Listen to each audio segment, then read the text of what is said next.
10월 9일 주일 예배 하나님께 올려드립니다.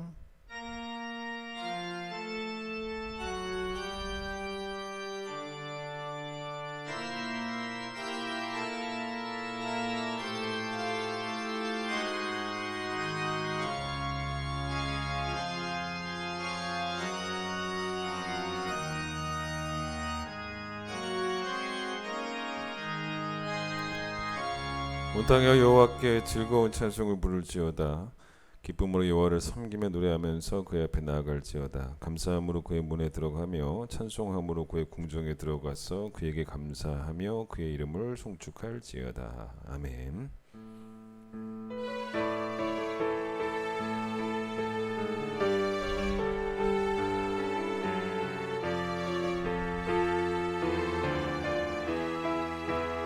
모든 영광과 존귀와 능력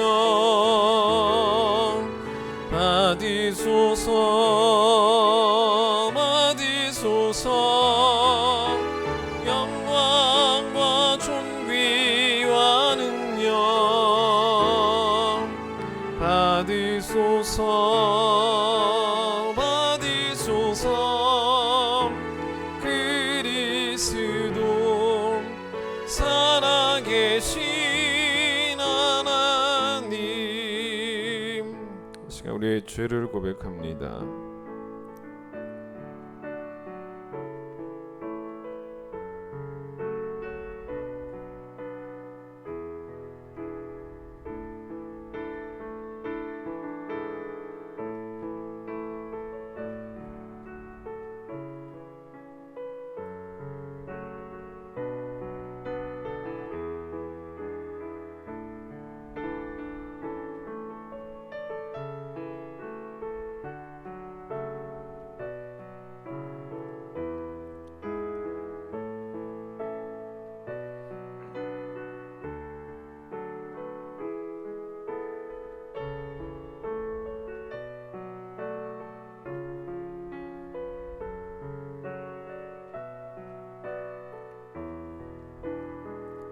여호와는 긍휼이 많으시고 은혜로우시며 노하기를 더디하시고 인자하심이 풍부하시도다. 우리의 죄를 따라 우리를 처벌하지는 아니하시며 우리의 죄악을 따라 우리에게 그대로 갚지는 아니하셨으니 동이 서에서 먼 것 같이 우리의 죄가를 우리에게서 멀리 옮기셨느니라. 아멘. 신앙 고백합니다. 나는 전능하신 아버지 하나님 천지의 창조주를 믿습니다. 나는 그의 유일하신 아들 우리 주 예수 그리스도를 믿습니다. 그는 성령으로 잉태되어 동정녀 마리아에게서 나시고 본도 빌라도에게 고난을 받아 십자가에 못 박혀 죽으시고 장사된 지 사흘 만에 죽은 자 가운데서 다시 살아나셨으며 하늘에 오르시어 전능하신 아버지 하나님 우편에 앉아 계시다가 거기로부터 살아있는 자와 죽은 자를 심판하러 오십니다. 나는 성령을 믿으며 거룩한 공교회와 성도의 교제와 죄를 용서받는 것과 몸의 부활과 영생을 믿습니다. 아멘. 180장입니다.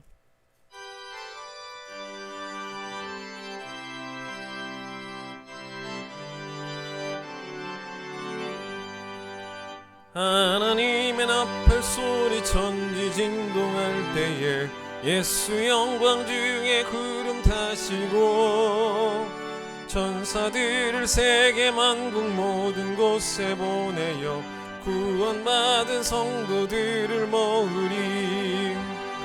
나팔 불 때 나의 이름 나팔 불 때 나의 이름 나팔 불 때 나의 이름 부를 때에 잔치 참여하겠네. 무덤 속에 잠자는 자 그때 다시 일어나 영화로운 부활 승리 얻으리. 주가 택한 모든 성도 구름 타고 올라가 공중에서 주의 얼굴 배우리. 나팔 불 때 나의 이름 나팔 불 때 나의 이름 나팔 불 때 나의 이름 부를 때에 잔치 참여하겠네. 주님 다시 오실 날을 우리 알 수 없으니 항상 기도하고 깨어 있어서 기쁨으로 보좌 앞에 우리 나가서도록 그때까지 참고 기다리겠네. 나팔 불 때 나의 이름, 나팔 불 때 나의 이름, 나팔 불 때 나의 이름 부를 때에 잔치 참여하겠네. 데살로니가 전서 5장 1절로 11절. 데살로니가 전서 5장 1절로 11절 말씀 제가 읽겠습니다. 형제들아, 때와 시기에 관하여는 너희에게 쓸 것이 없으면 주의 날이 밤에 도둑같이 이를 줄을 너희 자신이 자세히 알기 때문이라. 그들이 평안하다 안전하다 할 그때 임신한 여자에게 해산의 고통이 이름과 같이 멸망이 갑자기 그들에게 이르리니 결국 피하지 못하리라. 형제들아, 너희는 어둠에 있지 아니하매 그날이 도둑같이 너희에게 임하지 못하리니 너희는 다 빛의 아들이요 낮의 아들이라. 우리가 밤이나 어둠에 속하지 아니하나니 그러므로 우리는 다른 이들과 같이 자지 말고 오직 깨어 정신을 차릴지라. 자는 자들은 밤에 자고 취하는 자들은 밤에 취하되 우리는 낮에 속하였으니 정신을 차리고 믿음과 사랑의 호심경을 붙이고 구원의 소망의 투구를 쓰자. 하나님이 우리를 세우심은 노하심에 이르게 하심이 아니요 오직 우리 주 예수 그리스도로 말미암아 구원을 받게 하심이라. 예수께서 우리를 위하여 죽으사 우리로 하여금 깨어 있든지 자든지 자기와 함께 살게 하려 하셨느니라. 그러므로 피차 권면하고 서로 덕을 세우기를 너희가 하는 것 같이 하라. 아멘. 오늘은 김오른 집사님 기도십니다. 기도드리겠습니다. 할렐루야. 찬양과 영광을 홀로 받기에 합당하신 거룩하신 하나님 아버지, 천지 만물 가운데 특별한 사랑으로 저희들을 택하시어 하나님 아버지의 자녀들 삼으시고 이렇게 거룩한 주님의 날 모두가 한자리에 모여 찬양과 기도로 예배하게 하시니 영광과 감사를 올려드립니다. 자비가 풍성하신 하나님 아버지, 하지만 이 시간 먼저 눈물로 용서를 간구하옵기는 입으로는 끊임없이 죄인임을 외치며 하나님 아버지의 긍휼하신 사랑을 감사한다 하면서도 마음으로는 스스로의 기준과 세상적인 판단을 핑계삼아 죽을 수밖에 없었던 죄인임을 실감하지 못하는 저희들의 교만과 어리석음을 용서하여 주시옵소서. 하나님 아버지의 택하심이 없었다면 영원한 지옥불 가운데서 그저 고통의 몸부림만 칠 수밖에 없었던 죄악된 우리 자신들을 처절하게 깨닫게 하시고 하나님 앞에서 부끄러움 없이 행하던 세상적인 죄악들을 모두 벗어버리고 성령 충만으로 새롭게 무장하여 하나님의 자녀로서 합당한 삶을 살아가는 저희들 되게 하여 주시옵소서. 형통의 시간들은 하나님 아버지께 찬양을 드리게 하시려는 은혜의 시간임을, 역경과 고난의 순간들은 우리로 하여금 하나님 아버지를 외쳐 부르게 하시려는 사랑의 시간임을 깨닫게 하시고 변함없이 한결같은 겸손과 인내로 임마누엘 하나님을 의지하게 하시옵소서. 항상 함께 하시며 동행하실 뿐만 아니라 부르신 자녀들에게 모든 것이 합력하여 선을 이루게 하시는 도우시는 하나님을 믿고 사모하는 마음 주시옵소서. 전능하신 하나님 아버지, 이 시간 또한 주님께 간절히 간구하오니 지금 이 시간에도 여러가지 고통과 환우 중에 있는 우리 형제들을 사랑과 긍휼의 하나님 아버지께서 눈동자같이 지켜주시어 주님의 전에서 함께 모여 기쁨의 찬양으로 예배할 수 있도록 놀라운 역사를 내려 주시옵소서.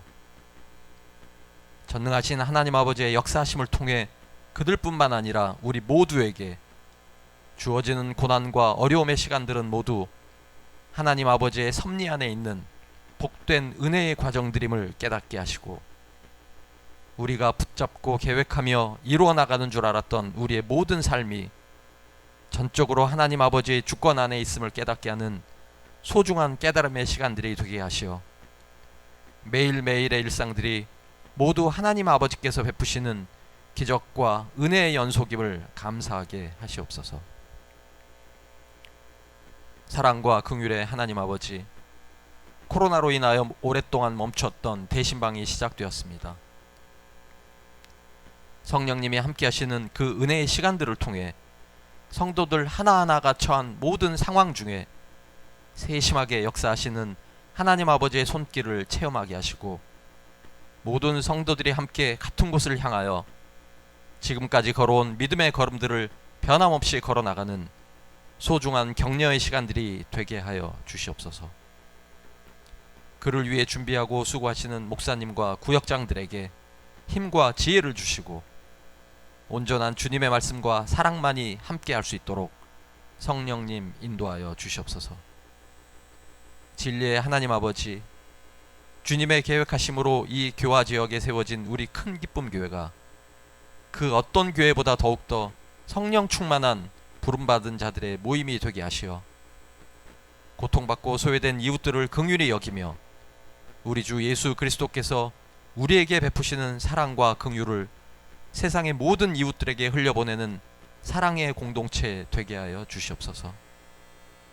먼저 된 자, 나중된 자 가릴 것 없이 서로가 믿음의 경주에서 뒤처짐이 없는 신앙의 공동체 되게 하시고, 세상을 향하여 진리의 말씀을 선포하는데 주저함이 없는 진리의 등대가 되게 하여 주시옵소서.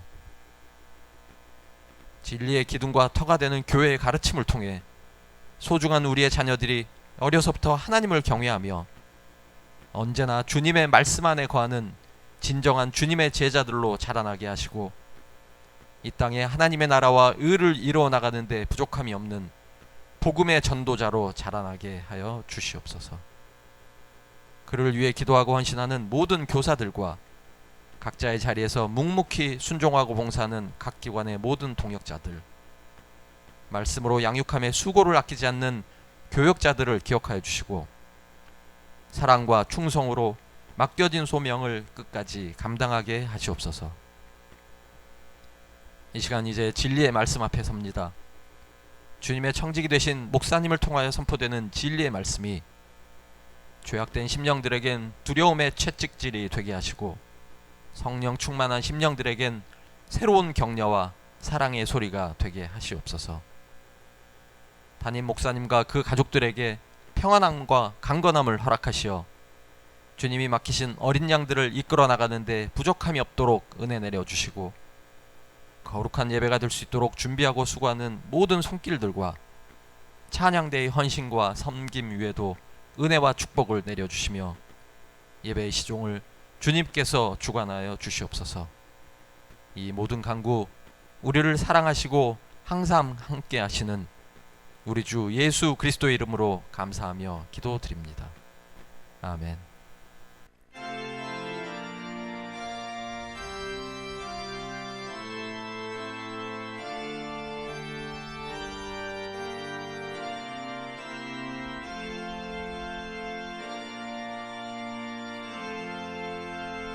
봉헌하겠습니다.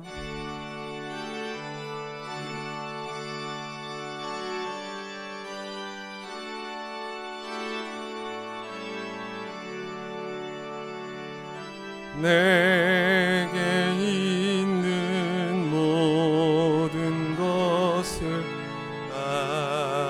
아낌없이 드리네.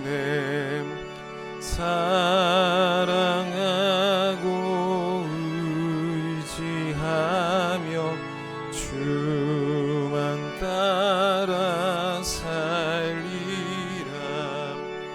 주께 드리네. 주께 드리네. 사랑하는 구주 앞에 모두 드리네.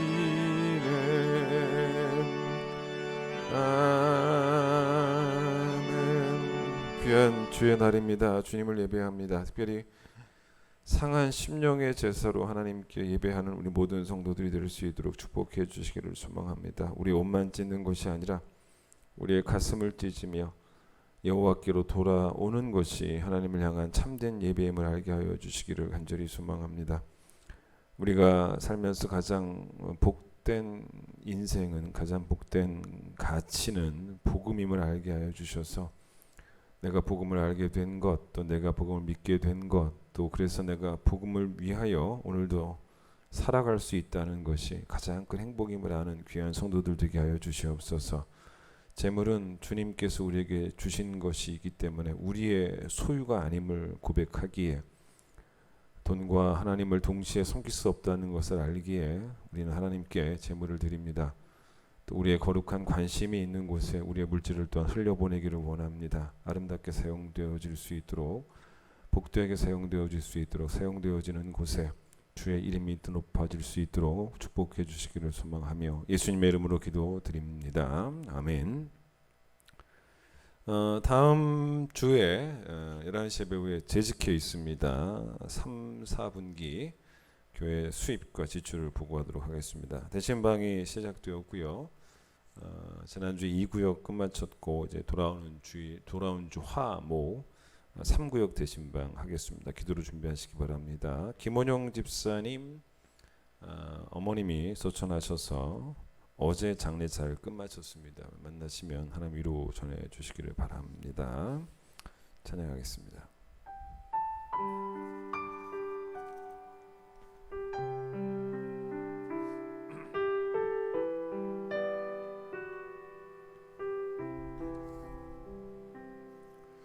우리 주는 위대하며 능력이 많으시도다. 그의 지혜 무궁하며 인자는 영원하도다.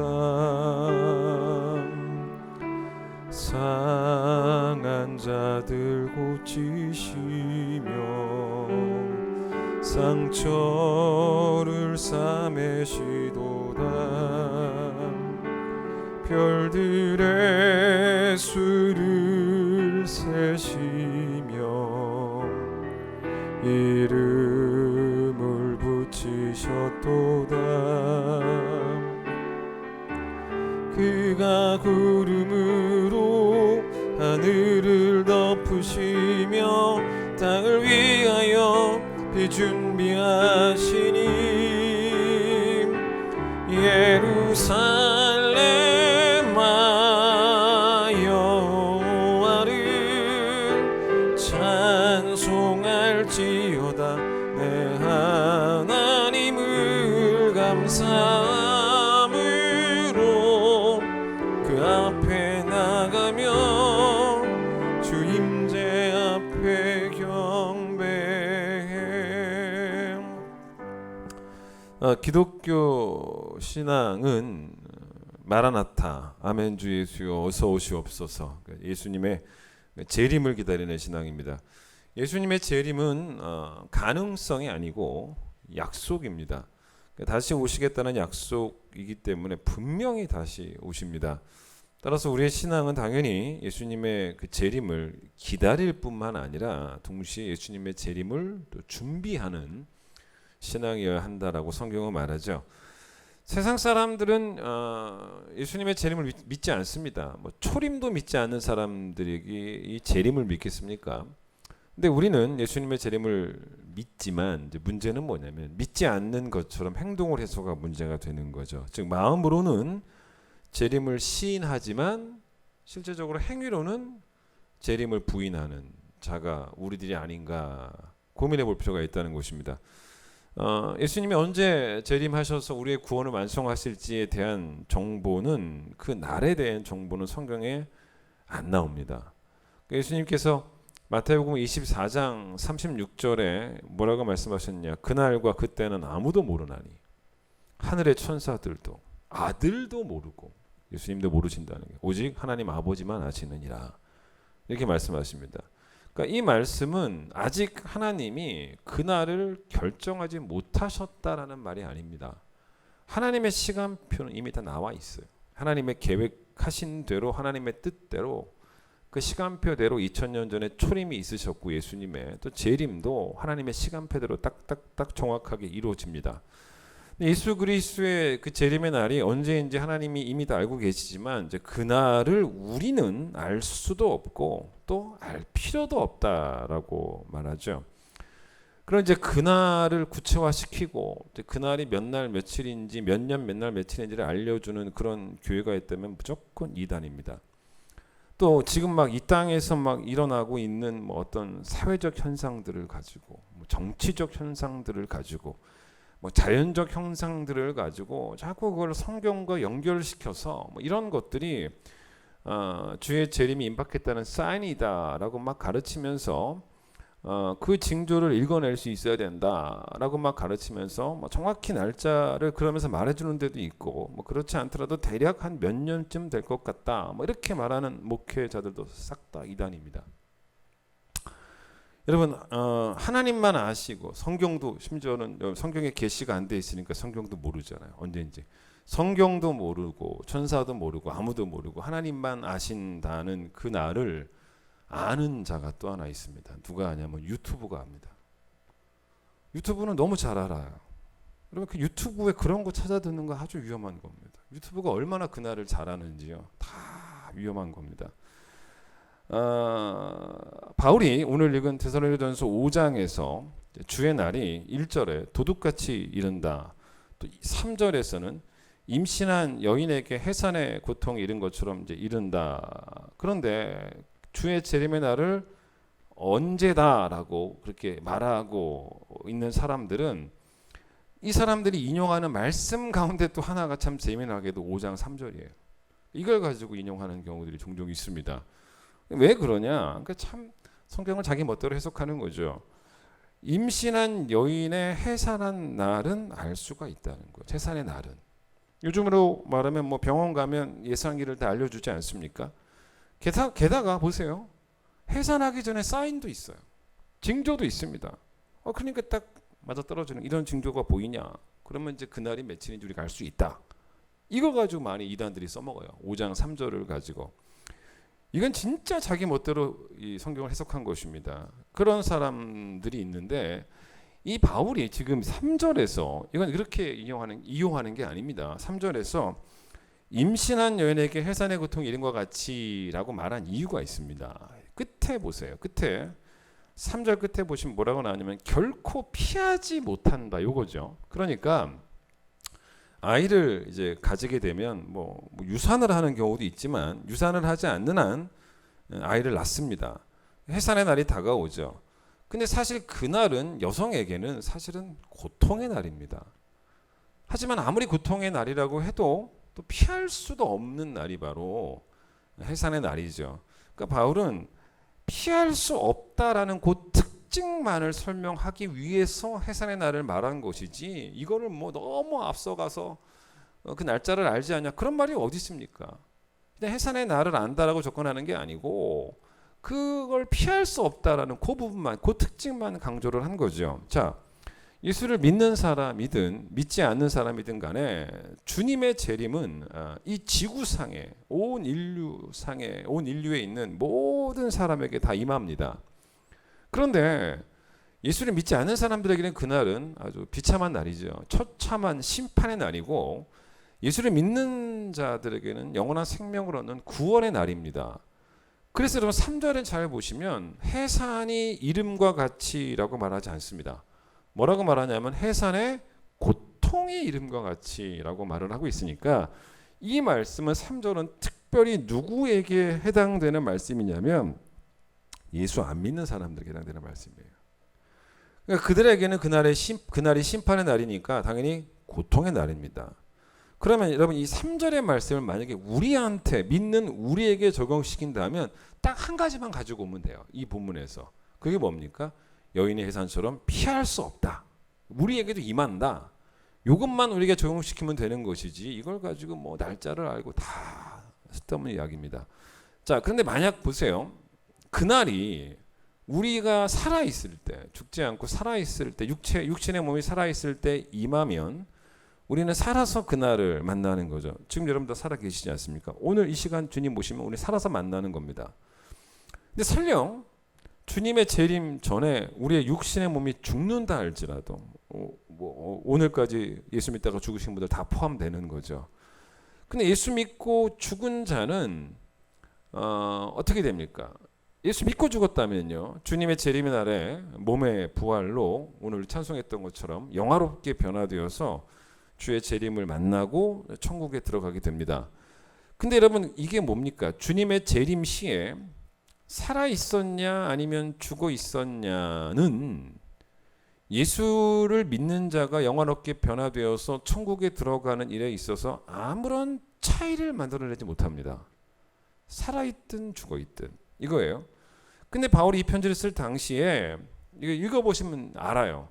이 데살로니가 교회 성도들 가운데는 아직 무지해서 알지 못해서 재림에 대해서 오해를 하는 사람들이 많았습니다. 그게 뭐냐면 예수님이 재림하실 때 살아있어야 유리하다 라는 생각들이 있었던 거죠.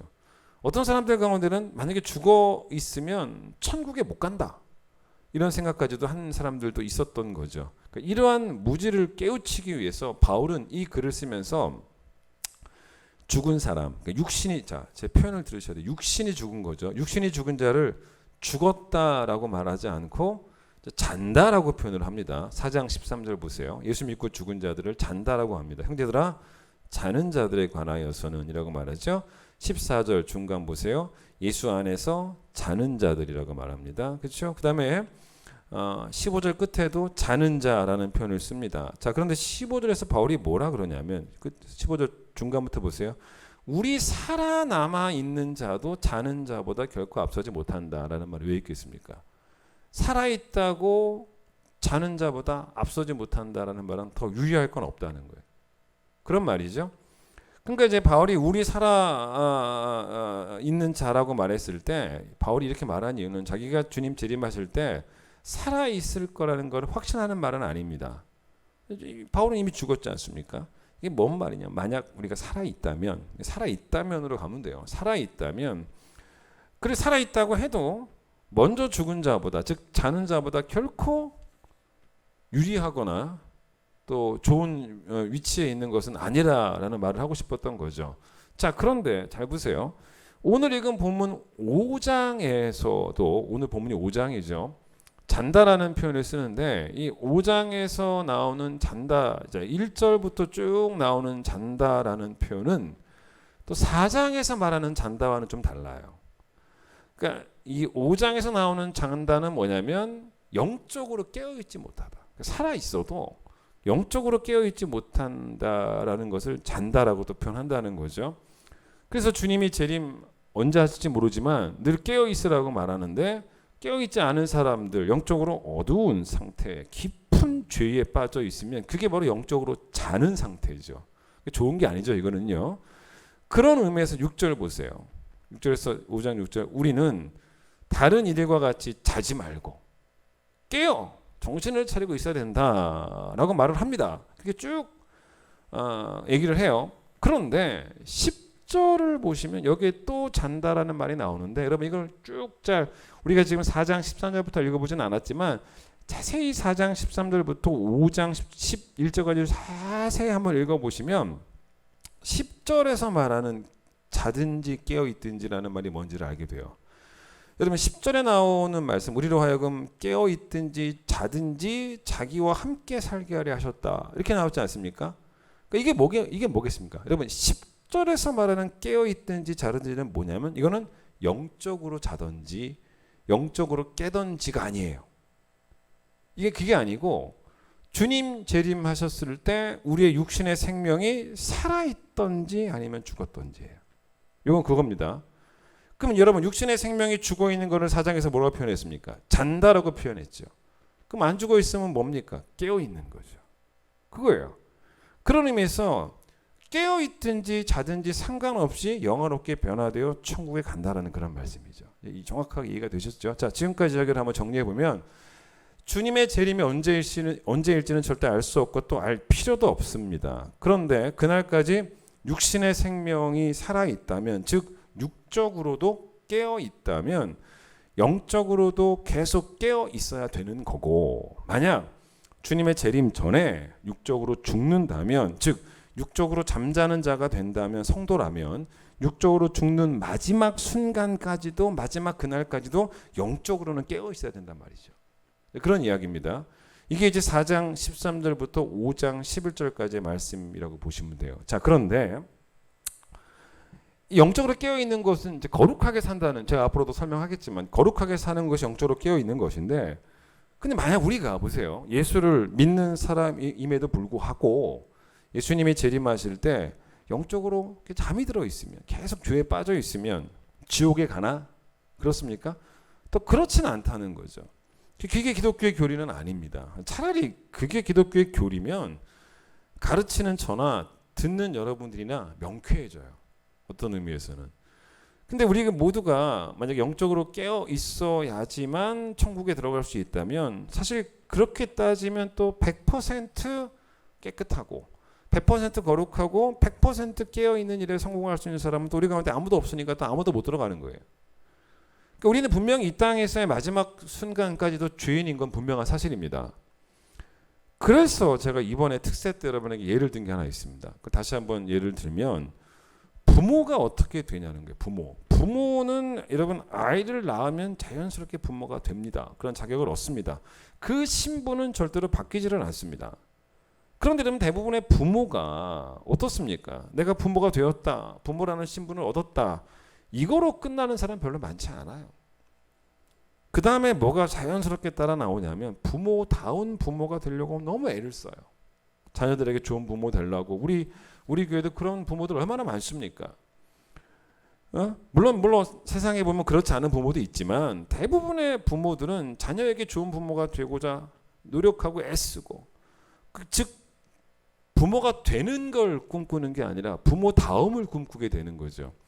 그런데 이 부모답기 위해서, 잘 보세요. 부모들이 왜 노력을 합니까? 왜 부모다우려고 노력합니까? 그렇게 해서 뭔 상이라도 누구한테 받습니까? 뭔가를 바라고 부모다우려고 합니까? 아니죠. 간단해요. 그냥 아이를 낳고 부모가 되니까 그 다음에 목표가 뭐냐면 부모다움이 목표예요. 그냥 뭔가를 바라고가 아니고 부모다움 그 자체가 목표가 되는 거예요. 그게 인생의 의미가 되고 그거예요. 여러분 그것이 바로 부모에게는, 바울의 표현으로 한다면, 제가 바울의 표현을 빌려본다면 표대죠. 표대.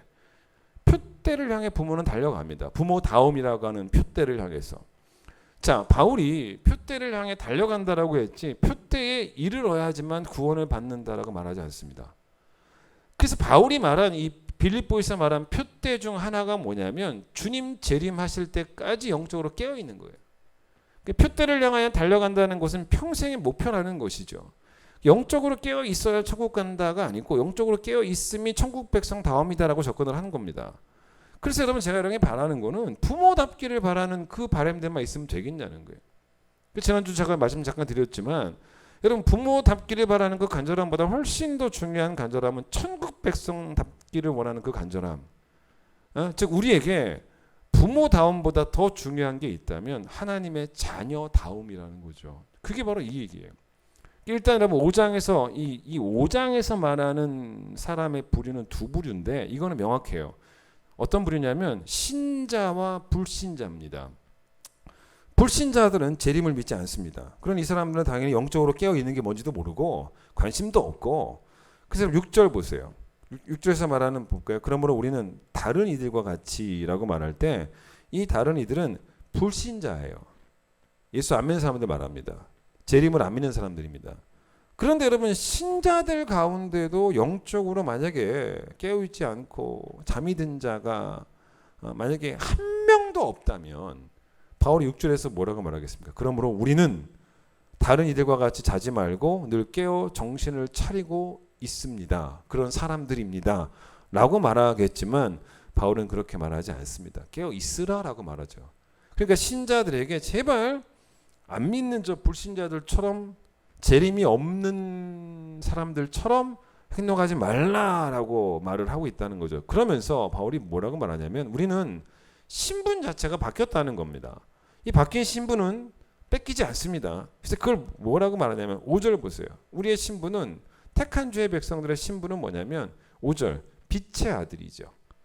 그런데 여러분 그거와 동의어가 뭐냐면 낮의 아들입니다. 낮의 아들. 제가 설명을 다 드릴게요. 8절에서는 뭐라 그럽니까? 낮에 속한 자들, 천국 백성이죠. 근데 이 본문은 우리가 이미 이런 신분을 얻었는데 이런 신분에 걸맞은 행동을 우리가 이미 하고 있다. 그게 아니지 않습니까? 신분에 걸맞는 행동을 하라. 왜 자꾸 안 하냐? 하라. 그 이야기입니다. 여러분 그래서 다시 한번 그 5절 보시면 빛의 아들과 동의어가 낮의 아들이라고 했으니까 여러분 좀 와닿을 수 있습니다. 결국 이것도 우리 행동이 어떠해야 되는지를 보여주는 설명해주는 우리의 정체성입니다. 자, 보통 어떻습니까? 사람들이 죄를 지을 때 어둠 속에서 죄를 많이 짓습니다. 우리나라에 일어나는 범죄만 해도 뭐 낮에만 일어나지 않고 주로 밤에 많이 일어납니다. 그렇게 따지고 보면 거룩한 삶은요, 낮의 삶이라고 볼 수 있다면 죄악된 삶은 이제 밤의 삶이다라고 볼 수 있죠. 그래서 7절 보세요. 자는 자들은 즉 영적으로 자는 자들이죠. 밤에, 그렇죠? 밤이죠. 밤을 강조합니다. 밤에 잠을 자고 또 영적으로 술 취해 있는 자들도 언제 밤에 술 취해 있고 밤을 강조합니다. 그러니까 이게 밤에 술에 취하고 뭐 밤에 잠을 자고 우리 교회 요 뒤쪽에 보면 그 상가들도 있는데 여기도 뭐 꽤 그래도 붐비더라고요. 저녁에 가보면 사람들이 그래도 꽤 많아. 식당도 많이 있고 술집도 많고 술 먹는 사람들 많이 있어요 보니까. 뒤에도 보통 그렇습니다. 밤에 그렇게 술 먹지 않습니까? 퇴근하고 뭐 에이스 코리아 직원들도 여기서 뭐 회식하면서 술 먹을 수도 있고 뭐 그렇지 않습니까? 뭐 그렇게 술 취해 있습니다. 자, 그런데 그게 밤이죠. 근데 1절 보세요. 주님이 도둑같이 이른다. 주님을 어떻게 도둑이라고 표현하는가? 너무 좀 표현이 심하지 않은가? 우리 주님을 도둑이라니. 뭐 그런 느낌이 들죠. 근데 바울이 이렇게 표현한 것은 이미 예수님도 마태복음 24장 43절에서 도둑처럼 재림하신다는 표현을 씁니다.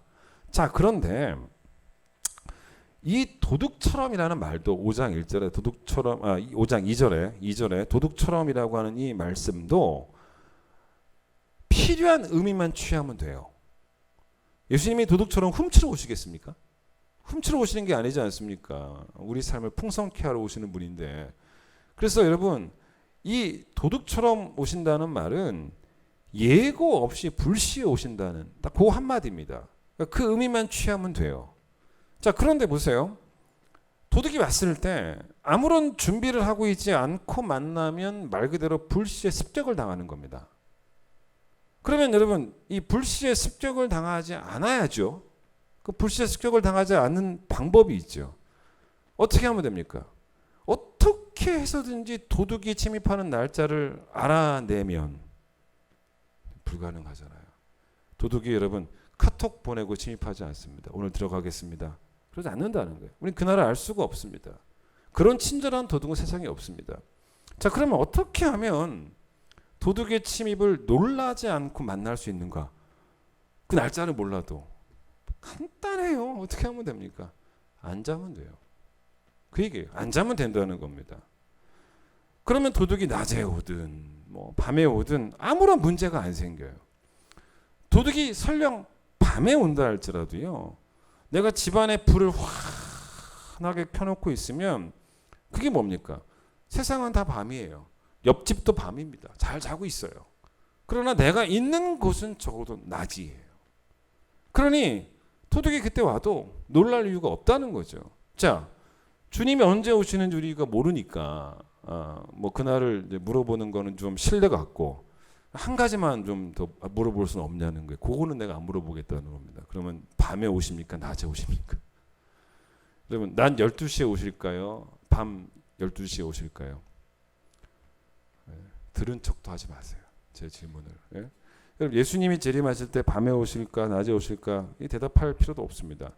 근데 여러분 이단들은요 시한부 종말론, 그렇죠? 날짜를 딱 정해놓고 그날에 오신다 이런 시한부 종말론이라고 하지 않습니까? 그 이단들은 여러분 웬만해서는 날짜를 정할 때 낮으로 정할까요? 밤으로 정할까요? 밤으로 정합니다. 웬만해서는 낮은 잘 안 정하더라고요. 그래서 여러분 1992년 워낙 유명했으니까 시아무 종말론이었던 다미 선교회 다가올 미래를 준비하라. 그렇죠? 날짜를 언제라고 했냐면 여러분 아세요? 1992년 자, 요 사진 보세요. 제가 갖고 왔어요. 1992년 10월 28일 여기 플랜카드 써 있죠. 몇 시라고? 24시라고 써 있지 않습니까? 24시에 대한민국에 오신다는 거죠. 여러분 그 시간이 정말 맞다면 물론 안 맞았죠. 안 오셨으니까. 1992년 10월 28일 24시라면 미국 LA에는 몇 시에 오실 거예요? 여러분 LA가 우리나라하고 시차가 16시간입니다. 그러니까 16시간 우리보다 더 늦어요. 그러면 10월 28일 날 진짜 오셨다면 10월 28일 오전 8시에 미국에는 오신 거죠. 그러니까 미국에는 아침에 오셨습니다. 그러니 주님이 밤에 오시든지 아니면 낮에 오시든지 아니면 아침에 오시든지 간에 나라마다 시차 따라 다르니까 여러분 이건 얘기할 필요가 없죠. 이런 얘기 뭐하러 합니까? 제가 지금 할 수도 없이. 전혀 중요한 얘기가 아닙니다. 이건 그렇게 풀어가는 게 아니고 영적으로 풀어가는 겁니다. 무슨 말이냐면 주님이 재림하실 때 잘 들어보세요. 달력의 날짜가 중요한 게 아닙니다. 그게 아니고 우리 인간의 시간 속에 있는 달력의 날짜가 중요한 것이 아니라 그 재림을 만나는 나의 영적인 시간, 나의 영적인 공간을 말하면 되는 거예요. 여러분 주님의 재림을 만나는 나의 영적인 시간과 나의 영적인 공간이 뭐가 되면 되냐면 낮이면 된다는 거예요. 그 얘기예요. 낮만 되면 우리는 주의 재림을 절대로 도둑같이 만나지 않게 되는 것이고 영적인 공간과 시간이 어둠인 저 세상 사람들은 도둑같이 불시의 기습을 당한다는 거예요. 그게 바로 4절이에요. 보세요. 4절에 보면 형제들아 뭐라고 말합니까? 너희는 어디에 있지 않으니까 어둠에 있지 않으니까 어둠에 있지 말아야 되는 소리죠. 그러니까 너희들의 영적인 시간과 영적인 공간이 어둠이 아니면 그날은 절대로 우리에게는 뭐처럼 임하지 않는다? 도둑처럼 안 온다는 거예요. 불시에 기습당하지 않는다는 것입니다. 그런 이야기입니다. 로마서 13장을 한번 데살로니가전서 5장은 잠깐 접어두시고 로마서 13장하고 좀 같이 왔다 갔다 보면서 좀 설명을 드리겠습니다. 로마서 13장의 11절부터 14절을 제가 한번 258페이지 제가 한번 읽어보겠습니다. 로마서 13장 제가 읽어보겠습니다. 11절부터 또한 너희가 이 시기를 알거니와 자다가 깰 때가 벌써 되었으니 이는 이제 우리의 구원이 처음 믿을 때보다 가까웠습니다. 밤이 깊고 낮이 가까웠으니 그러므로 우리가 어둠의 일을 벗고 빛의 갑옷을 입자. 낮에와 같이 단정히 행하고 방탕하거나 술 취하지 말며 음란하거나 호색하지 말며 다투거나 시기하지 말고 오직 주 예수 그리스도로 옷 입고 정욕을 위하여 육신의 일을 도모하지 말라. 이 말씀 잘 보십시오. 여기 지금 뭐라고 나오냐면 11절 보세요. 재림이 우리의 구원의 날이 재림이 우리가 처음 믿을 때보다 즉 우리가 회심했을 때보다 더 어떻게 됐다는 거예요? 가까웠다는 거죠. 왜 가까웠을까요? 왜 가까웠을까요? 제가 처음에 말씀드렸던 겁니다. 하나님이 그날을 아직 결정하지 못하셨다면 가까운 건 아니에요. 그러나 하나님의 시간표 속에는요. 그리스도의 초림과 재림, 구원의 완성 다 이미 계획되어 있습니다. 그렇기 때문에 당연히 우리가 처음 예수를 믿었을 그 시점보다 우리의 구원의 완성은 주의 재림은 더 가까워진 거예요. 그리고 그렇기 때문에 우리가 해야 될 행동을 13절 보세요. 정확히 나오죠. 낮에 행동하듯이. 낮에 하듯이 그렇게 살아야 된다라고 이야기를 하고 있지 않습니까? 그래서 11절 다시 보세요. 성도라면 벌써부터 깨어 있어야 된다는 거예요. 벌써부터. 아직도 안 깨어나 있으면 안 된다는 것입니다. 자, 다시 이거 접어두세요. 접어두시고 데살로니가전서 5장은 또 갑니다. 다시 금방 들어오겠습니다. 그런데 자, 영적으로 깨어 있다는 것은 이제 잠을 안 잔다는 거잖아요. 근데 여러분 잠을 안 잔다는 말이 뭔지 아십니까? 눈을 멀뚱 뜨고 있으면 안 자고 있는 거지만 그런데 그 정도는 아니라는 겁니다. 깨어 있어서 여러분 잘 보세요. 눈을 멀뚱 뜨고 있어도 멍할 수도 있죠. 그러니까 여러분 깨어 있는 정도가 아니고 조금 더 나가면 뭐냐면 정신을 차리는 거죠. 정신을 차리는 것입니다.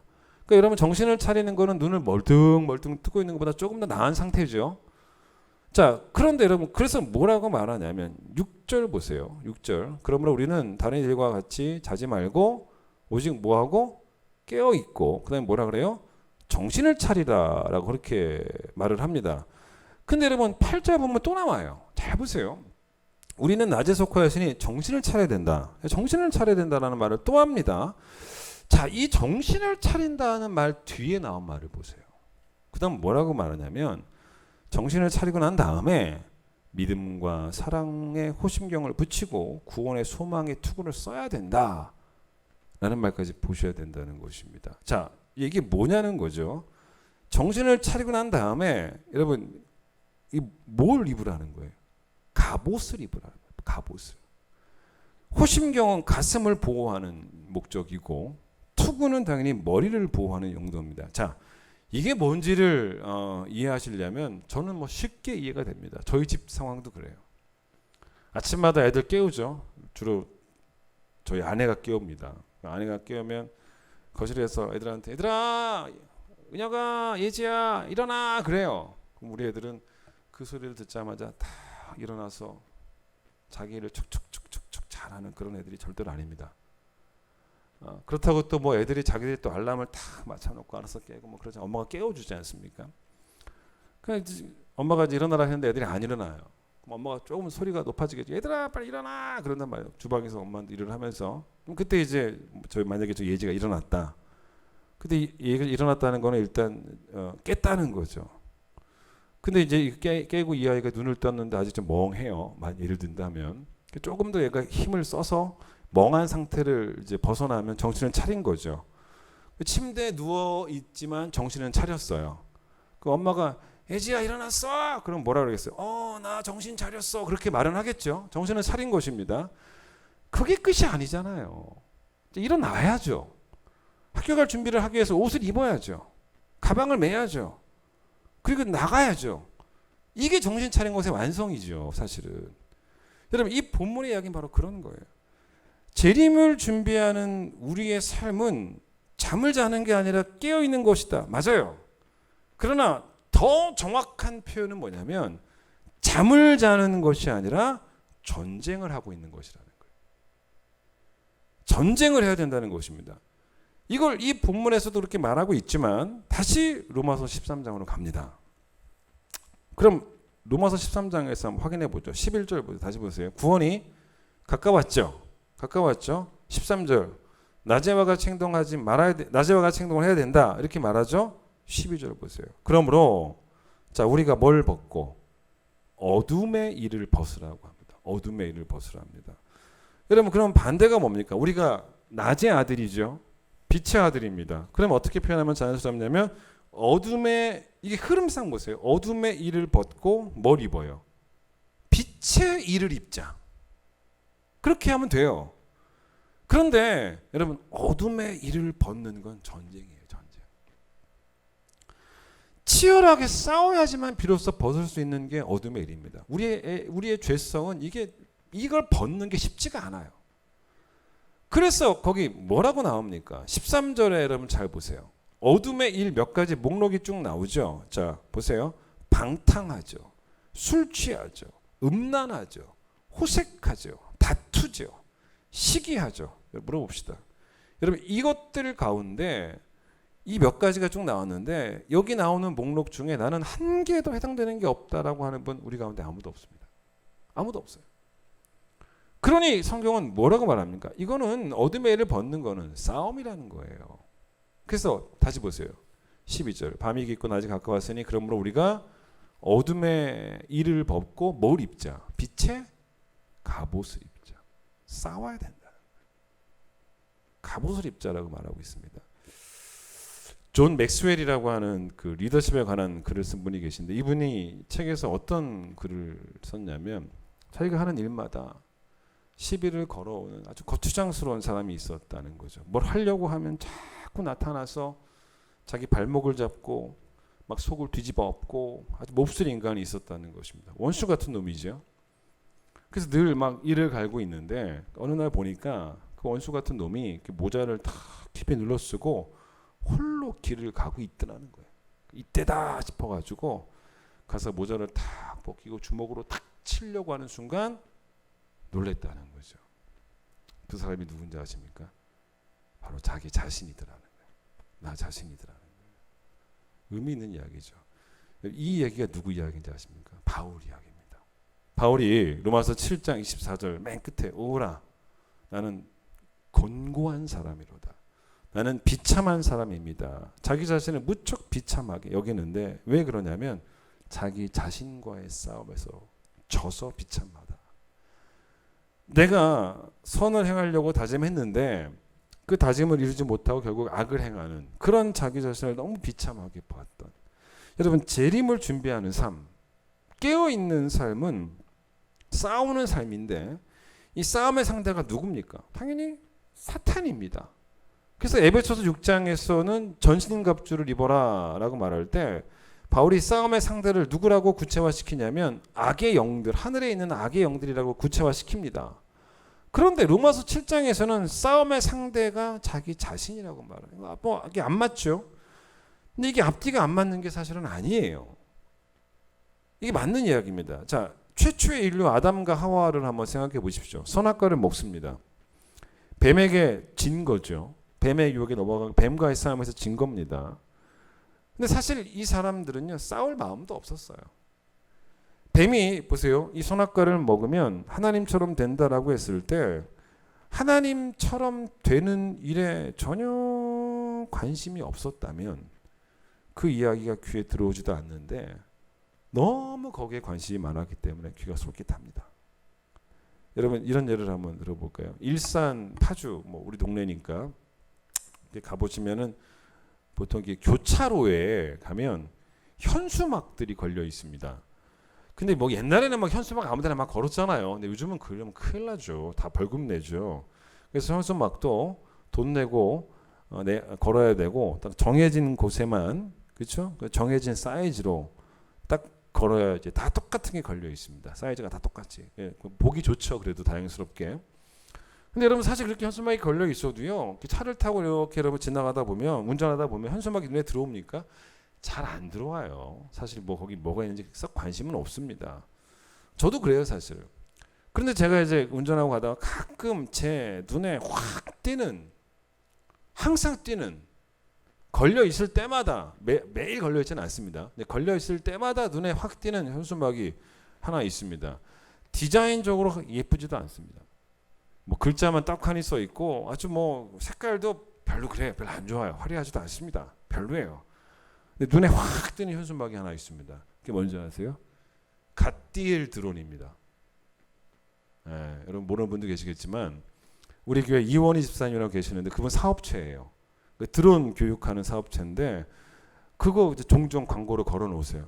그거 딱 걸리면요. 제가 운전하고 가다 보면서 얼마나 잘 보이는지 갓디엘 드론 들으면 확 보입니다. 여러분 그게 뭔지 아십니까? 관심은 보게 만든다는 거예요. 만약 아담과 하와가 하나님처럼 되고자 하는 일에 아무런 관심이 없었다면 선악과는 보암직도 안 하고 먹음직도 안 해요.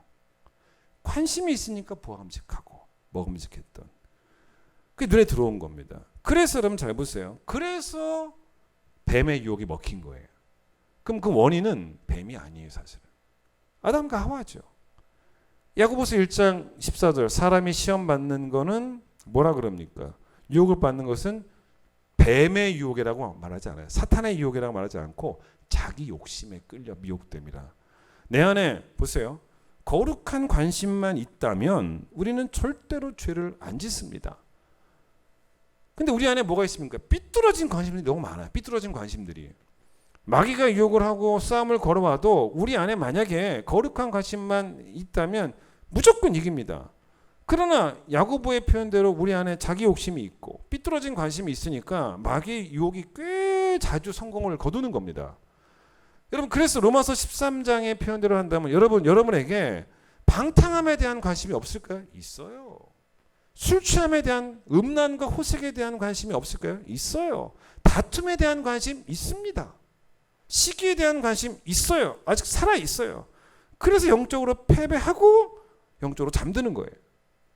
그러니 결국 이 싸움은 나 자신과의 싸움일 수밖에 없기 때문에 바울은 언제 그랬습니까? 그리스도 예수의 사람들은 십자가에 마귀를 못 박아라 그렇게 말하지 않습니다. 갈라디아서 5장 24절 그리스도 예수의 사람들은 육체와 함께 자기 육체예요. 그 정욕과 탐심 자기 정욕이에요. 자기 탐심을 십자가에 못 박아라. 정욕과 탐심은 내게 있는 것이니까 오늘 당장 할 일이 뭔지 아십니까? 재림을 기다리는 사람들 제발 유튜브 그만 보시고 그날이 언제인지 몇 날 며칠인지 이상한 소리 하는 사람들 귀 기울이지 마시고 그건 성경적으로 옳지 않아요. 그런 가르침에 그런 이상한 가르침에 귀를 기울이는 사람이 되는 게 아니라 나의 이 죄를 향한 삐뚤어진 관심 그걸 십자가에 가지고 올라가서 거기다가 못 박는 일을 해야 되는 게 우선이라는 거예요. 그걸 해야 되는 것입니다.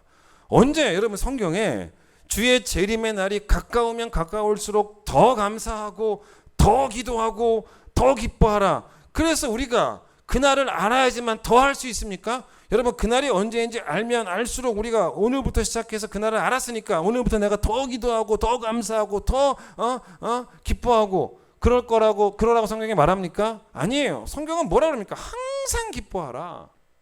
주의 재림을 기다린다면 매일 기뻐하고 매일 쉬지 말고 기도하고 매일 감사하라고 범사에 감사하라고. 여러분 달란트 비유 5달란트 2달란트 마태복음 25장의 비유 여러분 종이 돌아왔을 때 주인이 돌아왔을 때 여러분 이 5달란트 받은 종과 2달란트 받은 종에게는 주인의 컴백이 기습적인 컴백이 아니었습니다. 왠지 아십니까? 주인이 달란트를 딱 맡기고 갔는데 그날 이후부터 하루도 빠지지 않고 매일매일 충성됐기 때문에 여러분 5달란트 2달란트를 받았던 종에게 절대 없었던 관심이 하나 있었습니다. 그게 뭔지 아십니까? 주인이 언제 올지 관심이 없었어요. 관심 자체가 없습니다. 성경에 뭐라고 나오냐면 주인이 맡기고 떠난 순간에 이 둘은 성경 예수님 비유예요. 바로 가서 장사를 했다는 겁니다. 이럴 수도 있죠. 여러분 주인이 떠나자마자 곧바로는 안 올 거야. 이럴 수 있으니까 좀 며칠 쉬다가 천천히 좀 시작해도 되지 않겠나라고 생각할 수 있을지 모르겠지만 여러분 이 두 종은 그런 사람들이 아닙니다. 바로 장사를 시작합니다. 이 달란트 비유가 예수님이 재림에 관해서 말씀하셨던 마태복음 25장 3가지 비유 중에 하나예요. 즉 여러분 매일매일 준비가 안 된 사람에게는 주인이 언제 오는지에 대한 관심이 점점 많아져요. 준비가 안 됐으니까. 그러나 매일매일 준비가 된 사람의 입장에서는 매일매일이 주인이 돌아올 수 있는 가능성이 있는 날임을 아는 사람에게는 주인이 언제 돌아올지에 대한 것은 전혀 중요하지 않는다는 것입니다. 이게 바로 재림에 대한 준비예요. 여러분 그러니까 매일매일 깨어 정신을 차려라 이게 아닙니다.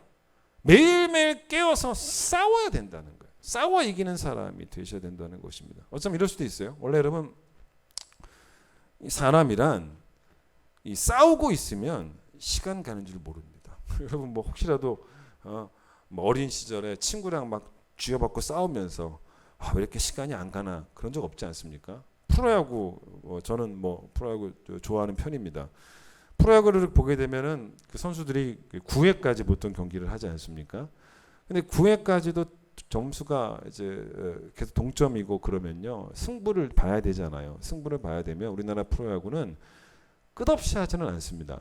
다 아시는 분들 아시겠지만 12회까지 연장을 합니다. 그러니까 3번 더 하는 거죠. 10회, 11회, 12회 이렇게 연장전을 합니다.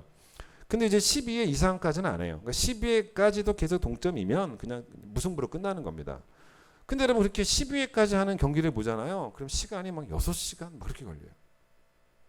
근데 여러분 그게 워낙 경기가 막상막하니까 선수들도 시간 가는 줄 모를 것 같고 보는 관중도 지겹지 않아요. 막상막하니까. 여러분 바울 서신이나 아니면 베드로의 이 글들을 보면요. 베드로의 서신이라 보면 이 재림에 관한 이야기가 자꾸 등장을 합니다. 왜 그러냐면 문제가 있던 성도들이 많았어요. 성도들이 자 주님 속히 오신다고 했는데 아직 안 오시거든요. 왜 안 오시나라고 하면서 점점 이 사람들이 기다림에 지쳐갑니다. 기다림에 지쳐가면서 질문을 자꾸 하는 거예요. 언제 오세요? 언제 오세요? 자꾸 물어보는 거예요. 왜 그런 질문을 했겠습니까? 바울의 판단은 베드로의 판단은 뭐냐면 니들이 싸우지 않고 있으니까 그 시간이 더디 간다. 그러니 베드로는 그날이 언제인지 나도 몰라. 나한테 묻지 마. 제발 물어보지 말고 너희들 그 날에 대한 관심을 싸움에 대한 관심으로 바꿔야 돼. 그래서 싸우는 일에 집중하고 싸워서 이기는 승리의 즐거움을 매일매일 누리고 살면서 그러한 성도들에게는 잘 보세요. 소망 중에 기다림은 있을 수 있지만 기다림에 지쳐가는 일은 있을 수 없다는 거예요. 싸우라는 거예요. 여러분 오늘도 악하고 게으른 종이 되지 마시고 정말 싸울 일이 많아서 싸우는 일에 충성하는 착하고 충성된 종으로 오늘을 살아가는 여러분 모두가 되시기를. 주님 언제 오실지 간에 그게 불시에 기습을 당하는 만남이 아니고 주님을 기쁨으로 만날 수 있는 그런 모두가 되어지시기를 간절히 축원하겠습니다. 찬양합니다. 우리 찬양 부르시면서 늘 우리의 삶이 위대하신 하나님 앞에서 예배하고 하나님을 기쁘시게 하는 매일매일이 되도록 우리 그 마음 담아 찬양하겠습니다. 우리 주는 위대하며 능력이 많으시도다. 그의 지혜 무궁하며 인자는 영원하도다. 상한 자들 고치시며 상처를 싸매시도다. 별들의 수를 세시며 이름을 붙이셨도다. 그가 구름으로 하늘을 덮으시며 땅을 위하여 비 준비하시니 예루살렘아 여호와를 찬송할지어다. 내 하나님을 감사함으로 그 앞에 나가며 주 임재 앞에 경배. 여러분 뭐 집에 그 기독교 TV 나오죠? 저희 집에도 뭐 나오는데 CGN인가요 아마, 그렇죠? 그게 이제 온누리 교회 채널입니다. C 채널은 뭐 명성교회 채널이고 뭐 그런데 제가 이제 얼마 전에 그렇게 보니까 그 선교사님 부부, 그러니까 아마 오늘 이게 파송이겠죠. 부들이 많이 나오셔서 특송을 하는 요거를 부르시더라고, 이 찬송을. 그래서 이렇게 보면서 저분들이 주의 재림을 준비하면서 뭘 하세요? 땅 끝까지 나와서 복음 전하는 거죠. 주님 언제 올지 모르지만 저분들의 바람은 복음 전하다가 주님 만나는 거죠. 주님 오셨을 때 복음 전하고 있기를 원했던 그런 바람들이 있었지 않았나라는 생각을 하면서 참 은혜를 받았습니다. 우리 찬양 다시 부르시면서 우리도 주님 재림하실 그날까지 늘 하나님 앞에 나아가서 경배하고 예배하고 그렇게 우리의 삶을 승리하는 삶으로 살고 있기를 원합니다. 우리 그 마음으로 다시 찬양하기 원합니다.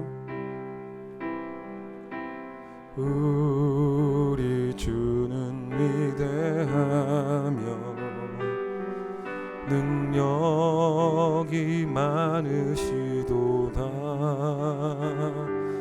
그의 지혜 무궁하며 인자는 영원하도다. 상한 자들 고치시며 상처를 싸매시도다. 별들의 수를 세시며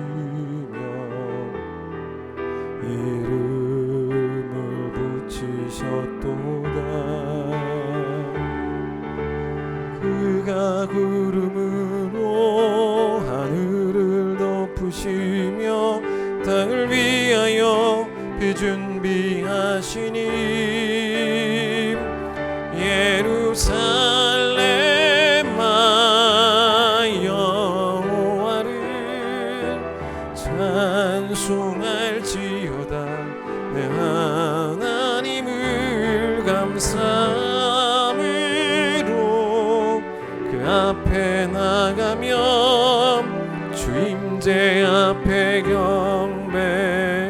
예루살렘아 예루살렘아 여호와를 찬송할지어다.